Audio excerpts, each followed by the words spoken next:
Thank you. Oh, you can hear me. Welcome to the morning session on a Thursday. I'm not quite entirely warmed up myself, and apologies in advance if you're here to see about the creation of Disney princesses with Brian Greene. You'll just have to make do with this Disney princess instead. I'm Luke Vano. Thank you for the introduction, Omar. I want to spend the next sort of 25 minutes-ish banging the drum about the role of design in the Victorian economy and what we need to do to establish that moving forward or secure that moving forward, because quite a lot of people are involved in this industry, as most of you will know, and I think it's critical for the future survival of our economy as we go through some significant structural changes. So, fundamentally, as you've already been told, I have two main jobs, the first of which is my brand consultancy, Vano. It's a ragtag mix of extremely talented people who predominantly don't actually work for me. We just assemble teams around the projects that we have and the clients that we have to try and make sure that we've got the right people on the right tasks. The kind of work that we're engaged in, a lot of you probably already understand some of the frustrations that I innately have about working in branding. We don't fundamentally spend all of our time working on the design of logos. We are here to address kind of significant questions that shape the future of individual businesses and their industries, and then help them navigate through that and use marketing in all of its various forms to meet their objectives. I'll go into that in a little bit. But the kind of questions we're dealing with right now, honestly, we've been tasked with trying to establish some common ground between the most extreme sets of political personal belief systems. This feeds directly into a project where we're re-examining and trying to understand what wealth truly is and how it reflects our personal worth as individuals in the world. Spoiler, it's not money. And with that, then trying to build an economic case, a business case, if you like, at the kind of national level for moving capital from traditional capital storage and growth systems into impact-led, inclusive business models, whatever that means. We've done similar things for a number of clients you'd probably be quite familiar with. Most recently, we published 2.5 years' work on Cox, which is one of Australia's oldest and largest architectural institutions, but not here to talk about me. AKQA is fundamentally what I spend my volunteering time doing to try and support growth in this industry. So at the beginning of last year, we restructured the AKQA Council. For those of you who don't know what AKQA is, it's the Australian Graphic Design Association. And we restructured it in a way that allowed us to pack in every single person that expressed an interest in volunteering some of their time in support of the industry and the community that's around it. This resulted in a rather different approach to understanding who we are. We had to, we had to acknowledge the fact that it's not just designers in the design industry, that we have agency side and client side design reputation. We have, of course, students coming through. We have all of the administrative and strategic roles around the traditional graphic design and other disciplines of design roles. We have to acknowledge that the design industry and the creative community as a whole is extremely diverse, and that is a good thing.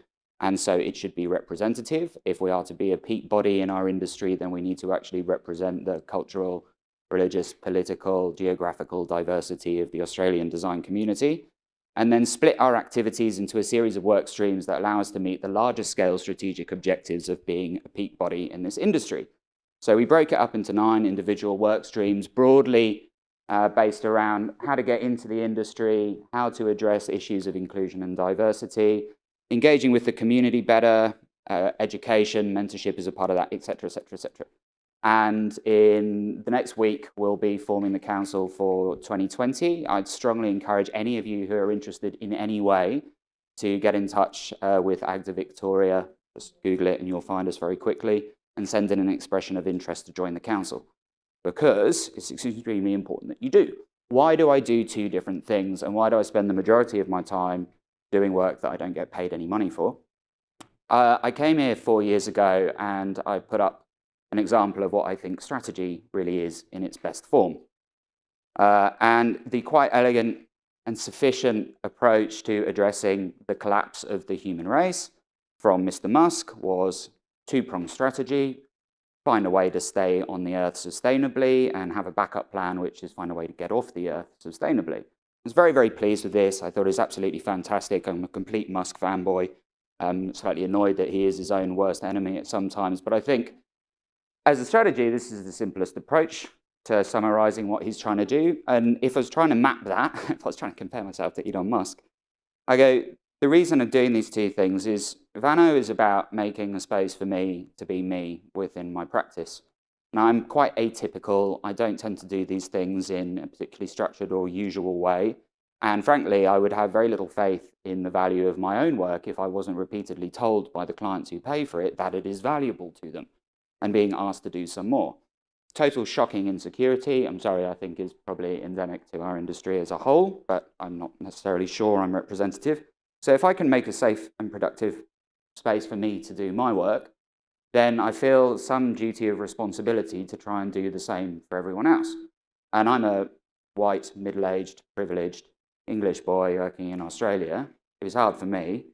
God knows how hard it is for everybody else. So let's have a quick look at the design industry as it's referred to. Now, I would, if I was going to be an ass, I would challenge someone in here to actually define what design is. But unless anyone, if everyone really wants to have a go at explaining what design is, throw your hand in the air quickly. No, I don't know either. According to IBIS, right, design can be broken into the following 9 categories. You can read them. I won't read them off to you. And if we go to Creative Victoria, who of course is the government body responsible for our industry within the state of Victoria, it can be roughly broken up like this. Again, I won't read through all of it. Now, we have a number of different peak bodies representing aspects of these creative services. Of course, we have the Australian Institute of Architects, predominantly handling those 4.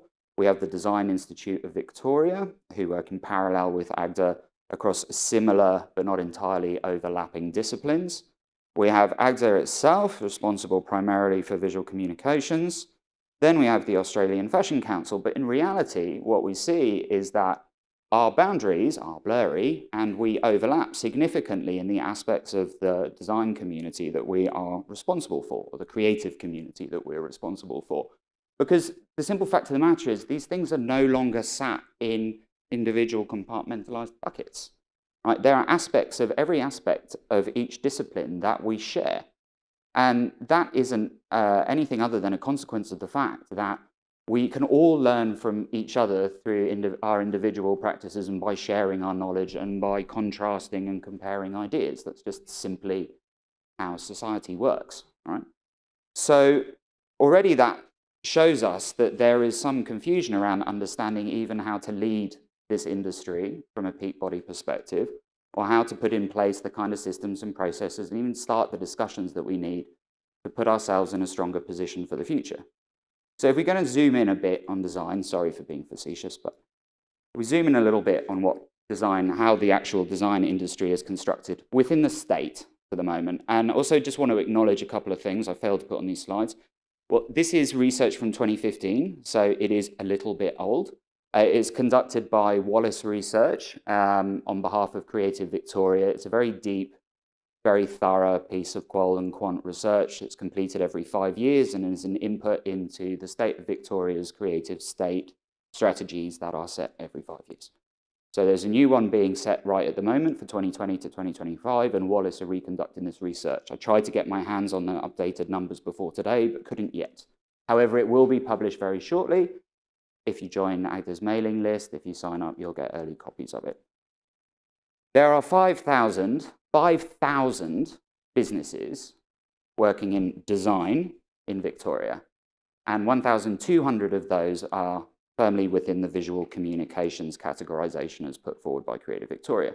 That represents 45,000 individuals, 22,000 of whom sit in Viscom. Says something about the level of human resourcing needed to do our work. So it's nearly half. And that contributes 5 billion Australian dollars a year to the state economy, just under $1 billion in design. So that's quite a lot, right? Now, if we look purely within branding for a second, because that's, I suppose, my area of expertise. When I joined this industry about 10 years ago, a very simplified view of the branding landscape in Victoria was this. right? We had two international network-owned consultancies who pretty much ran the shop. It was Interbrand and FutureBrand. We then had a number of, I would call, tier 2 agencies mixed between network-owned, like Designworks, but then also some large and established independent businesses. Cornwell, you would all know very well, and Frost. And then beneath that, just thousands upon thousands of design studios, small consultancies ranging from sole traders, individual sole traders, through to small groups, and to companies of between sort of 3 to 5 individuals. How that's changed in that 10 years is FutureBrand is all but non-existent within the state, just has a foothold. Then we've seen Designworks folded into Landor that I mentioned, and then Landor, since I actually made these slides, start to withdraw from the Victorian market. Cornwell no longer exists, as you'll know. It finally was closed last year and is in the process of being reborn. And Frost has done extremely well and expanded out into the Frost Collective and also added Frost Place to this as an extremely successful, internationally competitive, independently owned agency with a pretty large headcount. And the third tier, as I described it here, we've just got billions, like bazillions of design studios. I mean, the numbers are crazy, right? So what's going on? What sits behind all of this? Again, in a very simplistic view, our economy can be understood the following way. The vast majority of our economy is built around primary industry and then banks. The third biggest contributor after primary industry and banking sector is professional services, and a large portion of professional services is education. If we take education out of professional services, our creative industries are a significant portion of the remaining bit of the Victorian economy after we get outside of primary industry and the big 4 banks. All right, so primary industry, it's not going to stay as it is for much longer because it can't. Right? Agriculture, you separate that out from energy. There needs to be significant structural changes in the energy sector, as we all know. In the mining sector, similarly, we have some significant issues as a result of the mining sector. And then we also know that our banks have been behaving a bit questionably over the past few years. So to have our future held within our big 4 banks is also a little bit alarming. So that means, were there to be some structural collapse within the primary industry economy and then the banking sector, we would be almost wholly dependent as a country on professional services for the moment. So of the numbers that I put up before, 52% of the design consultancies that I mentioned, those 4,500 businesses, right, are fewer than 4 people. And if you go up to between 5 and you include the 5 to 19 people bracket, 92% of those businesses have less than 20 headcount. Why is that alarming? Well, if you look at the figures relating to increases or declines in revenue over the period that was surveyed, the businesses that are doing badly are 92% of the design economy, right? Those that aren't reporting too significant a decline in revenues are the remaining 8%, right? So that would mean, by proxy, that 4,200 odd businesses are at risk right now in the Australian economy, in the creative industries and the design sector. So that was also exactly the time that I thought it'd be a really good idea to start one of my own. And because I'm an idiot, thought I'd start a fashion label as well. Because I think there's some inherent issues, all right? And I'll blame myself as well, partly for this in a second, once I've trashed Australia. All right. The rest of the world doesn't pay fair respect to the quality of creative work coming out of Australia. Big sweeping generalization, I know. But does anyone want to challenge the idea that Australian design, in any discipline that you represent, work alongside, use within your business, cannot compete eye to eye with any other practice anywhere else in the world? I would argue till the death with anyone who wanted to stand there and say that our creative talent isn't on par with anyone else anywhere in the world. It entirely is. But the rest of the world still looks at the vast majority of the output of our creative industries with a degree of disdain. We, on the other hand, see ourselves with a great deal of confidence, as we rightly should, as competing just as significantly and on par with everybody else. All right? So if we look at the role that design broadly is supposed to play, now this again is a stolen observation from an old boss of mine, from Ken Shadbolt, who was FutureBrand and is now Push Collective, about understanding how the work we do fits in with business. Now, marketing within that branding plays a simple role of connecting what the organization is able to do and what its strategic objectives are with its culture, and by that I mean internally and externally, the culture that surrounds the business, its clients, and then the communities that are affected by the business's work. All right, and its job is to tie those two things together, quite simply.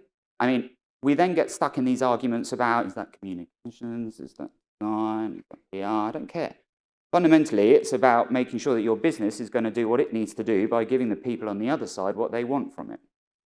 All right, then we have management consultants. Right? Management consultants come in and they distill all of this often mess into something that can be relatively easily understood within a 400-page document to then provide guidance to the business on what to do. All right? On the flip side of this, we have the communications industry. Now, that should be a hell of a lot bigger and longer. But fundamentally, the communications industry is there to tell all of these people, explain to them what the business is doing and why. Now, our role can be understood in this, like the bow tie. It's a very long established principle, but it's the combination of a strategic process and a creative process. A strategic process is a convergent process. It's a distillation where we take a load of inputs, we refine them down into something a little bit neater and more insightful, and then at the back of that, we can start to build a strategy for that brand. The creative process itself in some ways works as a mirror. So it starts with a finer point, an initial idea or a concept that we expand out, we develop through to a significant portion of assets. Now, what's always fascinated me when I was told this is also the way your career works is you tend to start at the end and move towards the middle. All right? As an early stage consultant, you're generating a lot of inputs, you're doing a lot of analysis. As an early stage designer, you tend to be working on the execution side of things a bit more early on, and you track towards the middle. Now, one of the things that's fantastic about Designworks is that they identified in the middle of this idea of creative strategy, which is fundamentally my work, which is about making sure that a business's objectives, as they are to be communicated through its brand, having been refined down into a strategy, actually exist within the creative work that comes out of it. So what this means from a practice perspective is that in the late stages of strategic work, I take lead from designers about making sure that the work is actually rich enough for them to do what they need to do with it. And in the early stages of creative development, the creatives take some degree of lead from the consultants, making sure that the work that they're doing is going to deliver against the business's objectives. This is all about just tying the whole system together.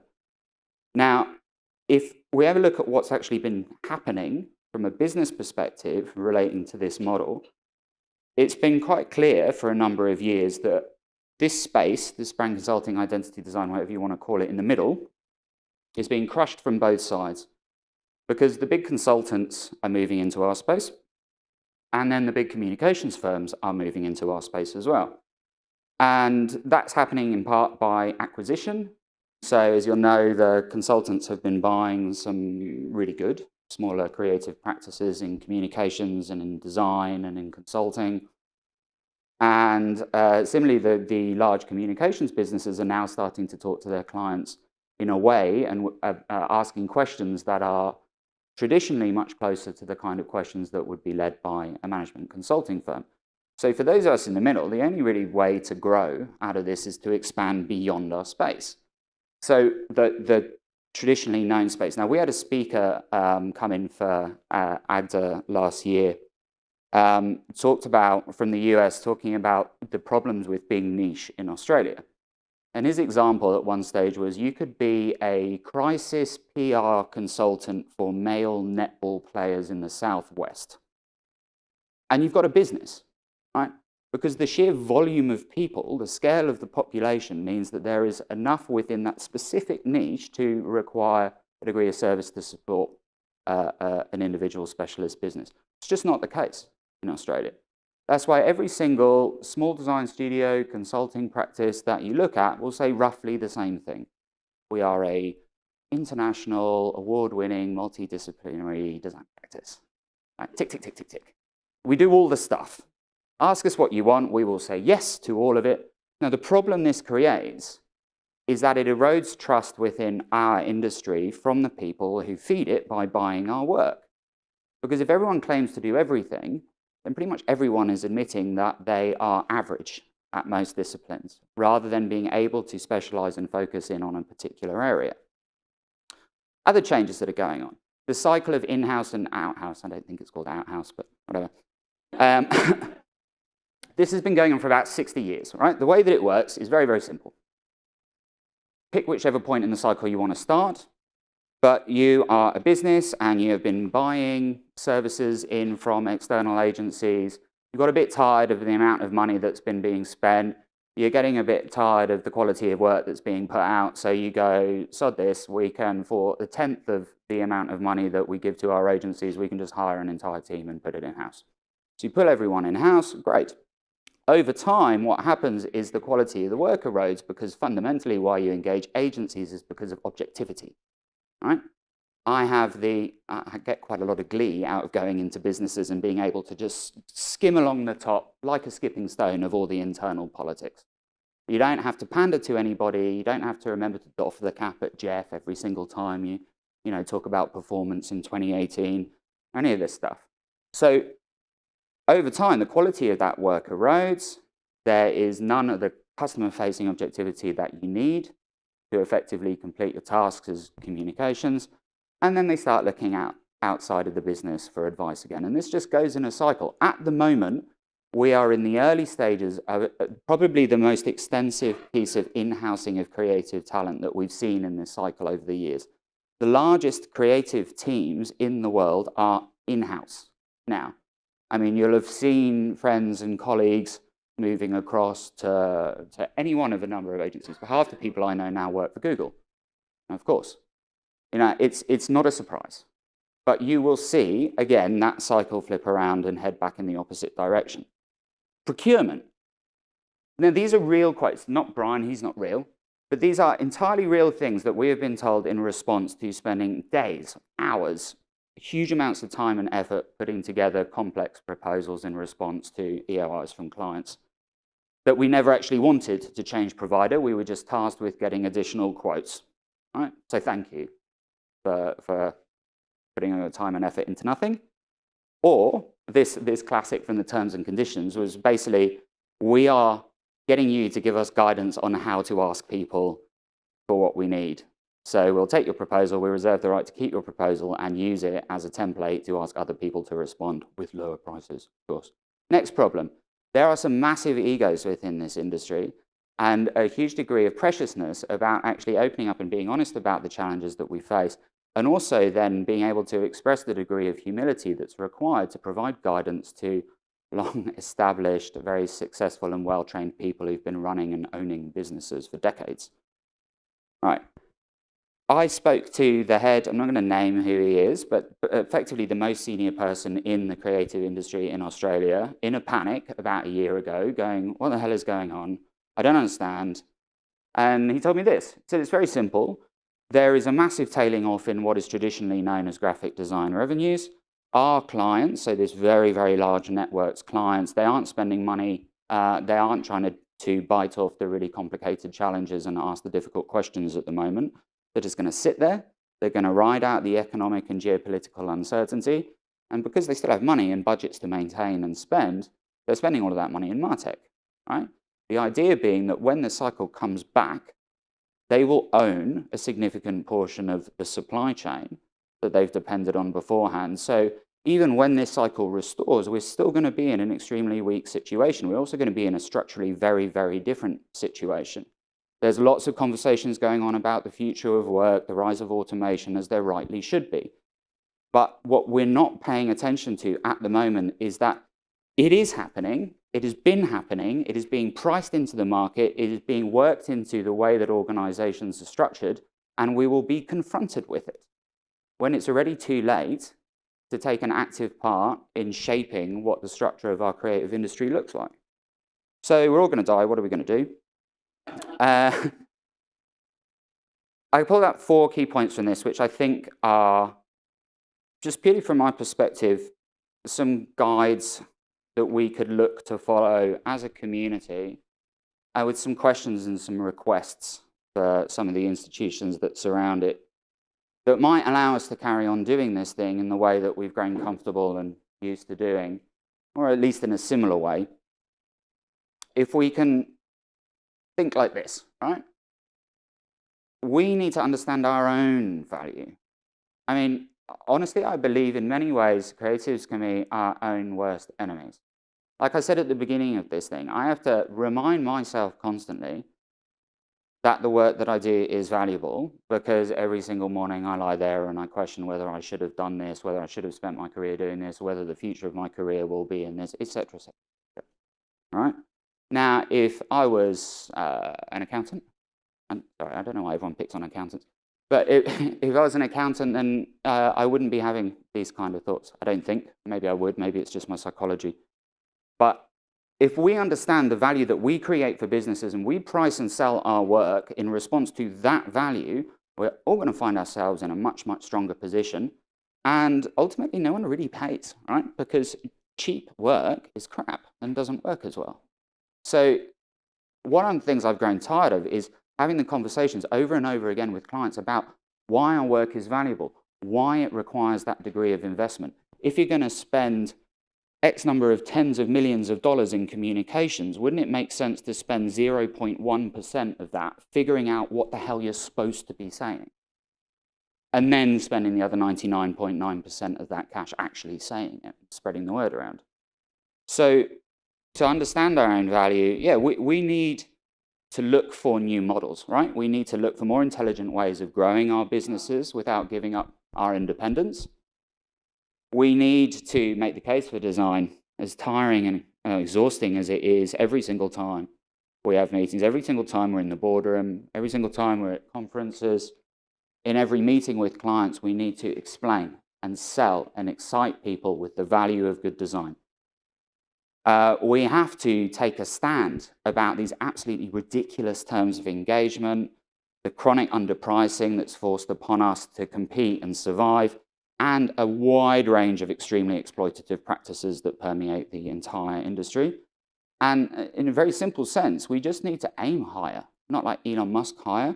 We just need to benchmark ourselves in every single discipline of design to the best work that is being done everywhere else in the world, because why the hell wouldn't we? We've got to get out of this cycle, and this is often caused by the marketers, I hate to say, but this cycle of going, right, no one do anything until someone in our sector moves, and then everyone else panic and go to the agencies really quickly and go, this bank just rebranded.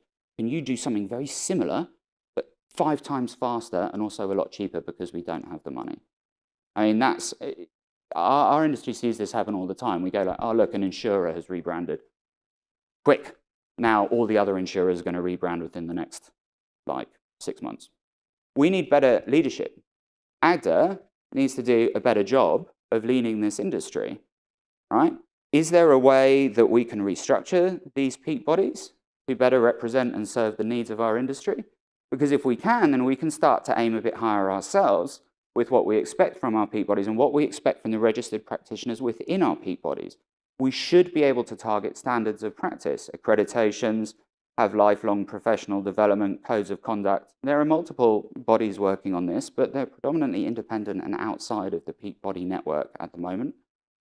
We need to educate client landscape and keep on doing so.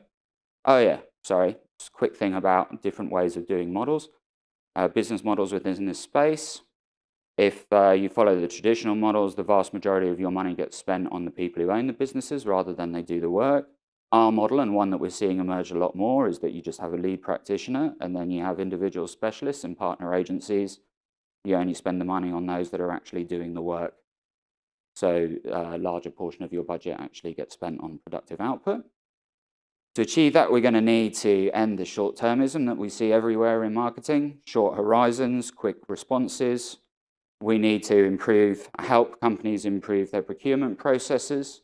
We need to try and stand taller on the world stage, like I said, and work ourselves out of the situation of constantly talking about design as logos. And we need support, all right? Anyone from government in the room? No. Thank you for the great opportunities that get handed to us via Creative Victoria and the federal government to network internationally and find large-scale clients. Please carry on doing that. We need a rebirth of our independent design media because it's all but gone now. Some better financial support in the ear of the state when it's required. To be respected and promoted in our own market and promoted in others, but simply being understood, being listened to, taking part in these kind of events and valuing the contribution made by the creative industries now and understanding the future potential and critical nature of those revenues to our state economy in the future, valuing that, respecting it, acknowledging it, promoting it, that might just about give us a chance. So thank you.